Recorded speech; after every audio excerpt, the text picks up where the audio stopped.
ઉત્તાનપાદ રાજાને બે રાણીઓ છે, એક સુરુચિ અને સુનીતિ. સુરુચિના દીકરો ઉત્તમ અને સુનીતિના દીકરા ધ્રુવ. બરાબર, એટલે સુરુચિ સાવકીમાં થઈ. આ કથા આપણે સૌ જાણીએ. અહીંયા જે નથી જાણતા, જે વ્યાસજી આપણને સુંદર રૂપક જે બાંધે છે ને, આ આખા કથા પ્રસંગનું સૌંદર્ય જ એમાં છુપાયેલું છે. ઉત્તાનપાદ રાજા એટલે હું ને તમે જીવાત્મા. એની બે રાણીઓ છે, સુરુચિ અને સુનીતિ. જીવાત્મા એટલે હું ને તમે, આપણા બધાયની બે પત્ની છે. મારી ને તમારી બેયની બે પત્ની છે, સુરુચિ અને સુનીતિ. સુરુચિ એટલે, અને ઉત્તાનપાદ રાજાને કઈ રાણી ગમે છે? સુરુચિ ગમે છે. સુનીતિને અળગી રાખે છે. સુરુચિના મહેલમાં રહે છે, સુનીતિનો મહેલ પણ નોખો રાખે છે, એને અળગી રાખે છે. તો સુરુચિ એટલે, ઉત્તાનપાદ એટલે જીવ.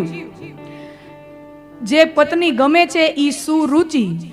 સુરુચિ એટલે મન ફાવે ઈ ખાવું, મન ફાવે ત્યારે સૂવું, મન ફાવે ત્યારે ઉઠવું, મન ફાવે ત્યાં રખડવું, મન ફાવે એમ વર્તવું, મન ફાવે એમ બોલવું, એને કહેવાય સુરુચિ.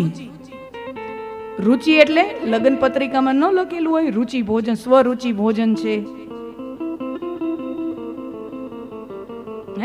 સ્વરુચિ ભોજન એટલે કે ભોજનનો બધું અહીંયા લગાવેલું છે, એમાંથી તમને જે રુચિ લાગે ઈ તમારે જમવાનું.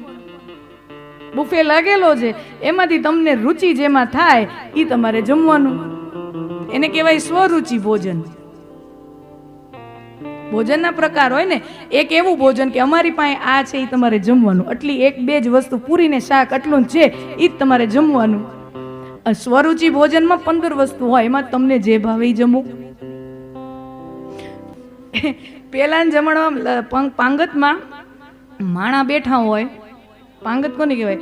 માણા બેઠા હોય, પીરસવા વાળા ફરે, ડોલ લઈને, તગારું લઈને પીરસવા વાળા ફરે. હવે પીરસવા વાળા ઊભા હોય.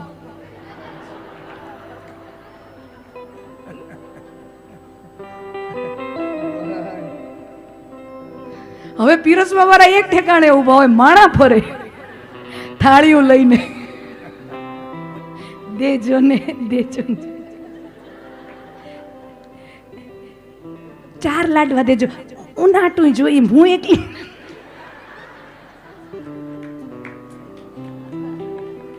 બરાબર કે નહીં? ઓલો પીરસવા વાળો 4 માંગો ને એટલે આમ જો, એકલી ના નહીં. તું પીરન બાપા, તારો ક્યાં બિલ પાટે?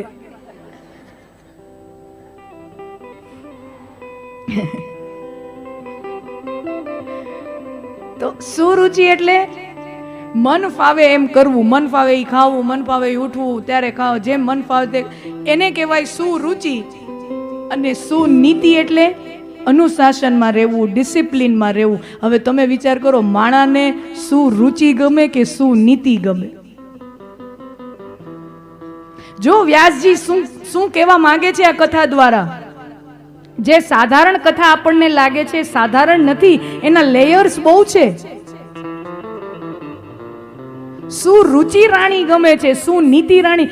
સુનીતિ એટલે આટલા સમયે ઉઠી જવું જોઈએ, આટલું જ આપણે ખાવું જોઈએ, પેટનો એક ખૂણો ખાલી રાખવું જોઈએ, અને એમાં પણ આપણે અમુક પ્રકારનો ભોજન લેવો જોઈએ, અમુક પ્રકારનો ના લેવો જોઈએ, અમુક રીતે વર્તવું જોઈએ, અમુક રીતે બોલવું જોઈએ, અમુક પ્રકારના કપડાં પહેરવા જોઈએ. હવે તમે એવું વિચાર કરો, આટલું બધું ડિસિપ્લિન હોય, આટલું બધું અનુશાસન હોય, માણાને શું ગમે? સુરુચિ ગમે કે સુનીતિ ગમે? દરેક વ્યક્તિને મન ફાવે એમ સુરુચિ કરવી ગમતી હોય છે, સુનીતિ કોઈને ગમતી નથી. હવે જુઓ, અહીંયાથી વ્યાસજી અટકતા નથી. વ્યાસ આગળ શું લખે છે?